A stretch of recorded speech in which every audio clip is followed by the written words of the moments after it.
Hello, everybody. Welcome to another episode of Test Chamber. Joined today by Matt Miller. Hi there, Jeff. Hi there. Adam Biessener. Hi. And if you haven't figured it out, as always, I'm your temporary host, Jeff Cork. We are looking at Empire, and that's with an I. I don't know if my inflection makes that clear. Empire. Empire. Empire. Empire, because like imps, get it? Because you're controlling imps. Yeah. Got it. I get That's it now. how we do. All right. This is on PC, just to set this up. In case you were wondering. That's why Adam is here. So tell me about the strange arrow that's on screen that you move around. Oh boy. So this is, it's actually it's a little bit dungeon keepery, in that you're as you can see, I'm kind of building this dungeon. Right now I'm making a nursery where I can summon dudes. More imps. Look, I got dudes on the way. And then I'm going to be trying to go, these are hostiles here. These are like some skeletons or wights or something that are guarding a treasure chest. So I'm going to do that right now. So do you have to actually build out to where they are in order to get in? Okay. So and then one of my little worker dudes will go clear that out. And, am I full? I'm full on worker dudes. Okay. So the first step, I got my nursery here. I'm going to start some mushroom farming to get some food, which will allow me to eventually summon more dudes. I'm going to organize the dudes I have into a squad. Okay. See, so this is kind of part RTS as well, because you directly control your dudes. But squads are really the only useful method. They're really the only useful unit of warfare, right? Because squads are the only thing you can send out to go raid. This is what I'm going to go do right now. So you're not just passively keeping a dungeon. Correct. All right. Correct. It's got a bit of RTS to it. So I'm going to send them out, and so you'll see Squad 1 here with the picture-in-picture thing I actually kind of love.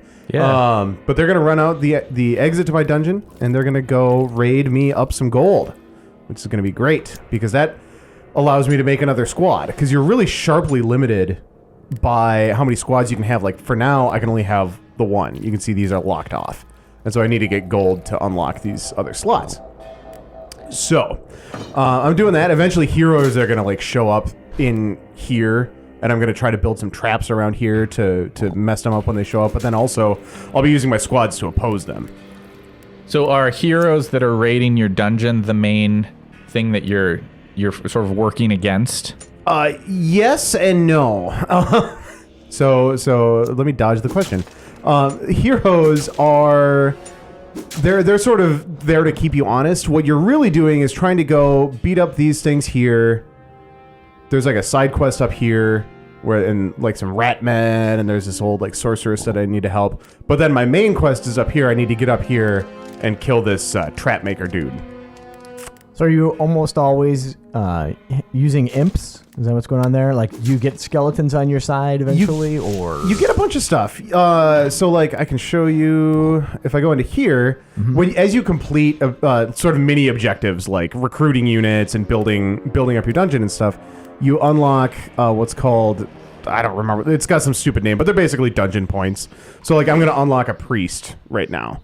So I can now recruit priests once I have enough food. But I have very little, which is super, super helpful. So that is going to help. Right now, I need to do that. Sorry. The only real way to get resources, I get a slow trickle from this little mushroom farm here, but the only real way to get resources is to send my squads out onto the map. And as you see, I have no control over it. They just kind of run out and then come back, and it's all sort of automatic. Now, are you expanding your territory as well when you send guys out, or are they just getting resources? They're just raiding the surface world for resources. We're imps. We don't like to be up on the ground. Is that the idea there? Yeah, something like that. All right. So there's also, this is a good example. This is a room that is, this is actually an existing room that I can kind of take over, but I have to beat up these guards first. But to do that, I need more dudes, which is why I have guys out raiding the countryside to allow me to unlock more dudes. So what's the overall concept here? I mean, what's my top level idea? I am a wizard. I am one of the imps. You're actually this guy. Okay. Out of the pit So you're an imp. Yep. Well, it's A king of the imps, so to speak. sort of, yes. Okay. The idea is that you're this demon lord that's been summoned into the realm, but you got summoned poorly, and so you're stuck in this kind of wussy little body. Yeah. So you're having to expand your power base by non-traditional methods. Right. And so this game is out. So I've been playing it for a little while. I've actually already beaten this scenario. But the problem with it, to sort of launch into my biggest gripe with the game, is that instead of like Dungeon Keeper, where you're really you are building a sort of death trap maze to lure adventurers in, and it's almost like SimCity, but like a fantasy dungeon, right? Right. This game, it's more like you're surviving the heroes, which pose no real threat to you, in order to send your squads out to go do their own dungeon crawling. Like I said, I have to beat up all these things to proceed with the mission, right? So It's just a matter like you don't feel any real ownership over the dungeon because of that? Because Well, yeah, so much of it's out of there? there's just nothing to do. There's like, I can make traps, and that's exciting, but I need to like set my dudes out. I'm waiting for them to come back with supplies so I can make a workshop which lets me make traps. But there's just not anything to it. Yeah. That's a bit of a problem. A little bit. You like things to it. Oh, here's when you're heroes. playing a game. Oh, actually, this is gonna suck. Because my squad is still out, so I can like lightning bolt them, and like my guy. Oh, okay, my squad's showing back up just in time. Oh, they're kind of wounded from their raid though, so this may go poorly.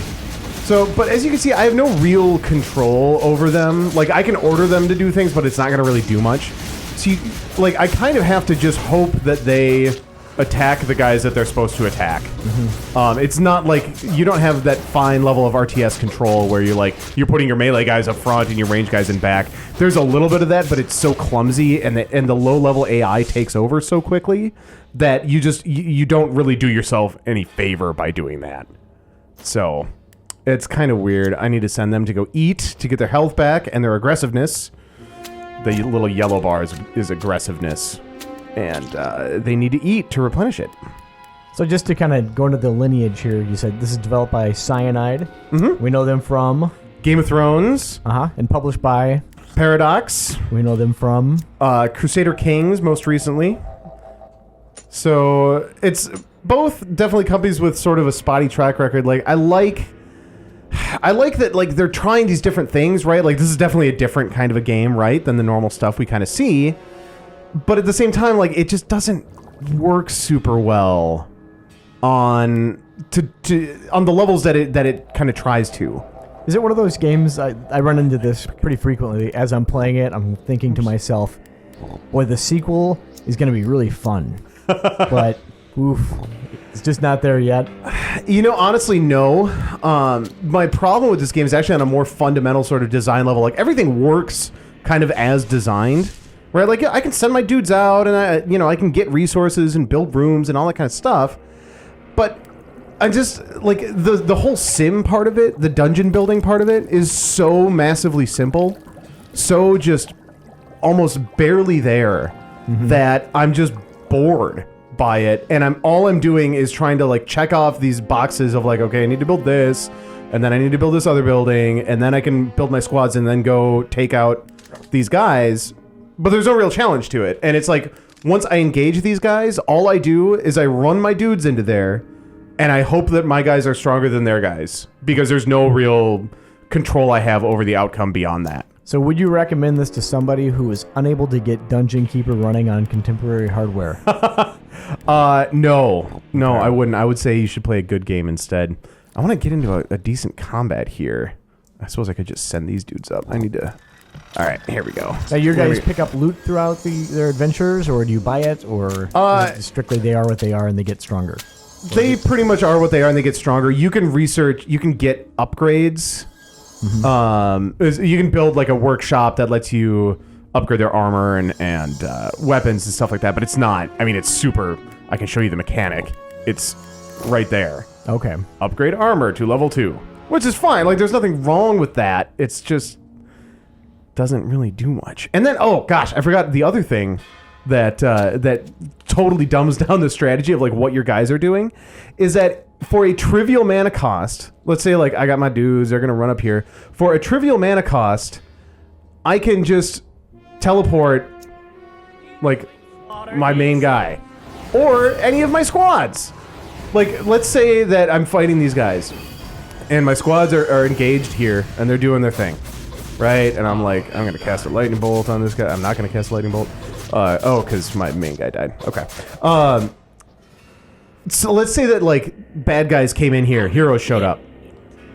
It would be trivially easy for me to just bloop. Hey, there's my squad back, totally ready to fight the heroes. Like, it doesn't matter that they're off doing something else because I can just teleport them instantly back to wherever I feel like having them. I mean, in some ways, it sounds like what you're talking about is that there's nothing that you feel challenged about in the game. Yeah, that's a big part of it. And like, it's just like the optimal strategy is really obvious. It's just super obvious. That teleportation thing kind of breaks the game, because isn't that typically, the risk reward of I'm going to go a little deeper and see what's over here, but meanwhile I'm exposed over there. I mean, it's such a basic fundamental concept of a game with exploration. Huh. Yeah, and so that's how this mission plays out. Like I said, I've already played this. I'm kind of demoing it here for video purposes. But like, I'm gonna make some more squads. They're gonna run up here and fight these guys. While I'm up here, heroes are probably gonna show up, and I will teleport my guys right out of combat, back down, fight the heroes, heal up, and then just run back. Like, there's nothing stopping me from just kind of doing that until I've cleared out the whole map. And it's like I can slowly unlock better troops, right? Like through this, like I can get my overlords and like my warlocks, and that's great. And they make my squad slightly more effective. But again, there's no real tactics to how I'm, how I'm engaging in battle, how I'm setting up these squads. So like, it's just, I feel like I'm checking off boxes instead of playing a game. So ultimately, you think it does a lot of things, but doesn't do any of them particularly well? Is that a fair assessment? I feel like it does two things, and neither of them terribly well. All right. Well, there you have it. Empire with an I. How would you... Empire or Empire? I'm going to go with Impire. Empire. So you're putting you need a hyphen or something. Yeah, maybe so. I think what we're doing now is this sounds more interesting, this discussion, than what's on the screen, which... tells you something. See, yeah, like my first squad got wiped out, but I don't really care because I just summoned more dudes for a fairly trivial cost and then teleported them, put them into a squad and teleported them there, and it was fine. As you can see, the controls are really super great and not touchy at all. Yeah, fantastic. Well, Adam, thank you / condolences. And Miller, a pleasure as always. Thanks for joining us. It's the most negative test chamber I think I've ever done. Okay, we can fix it in post. All right. Thanks, everybody.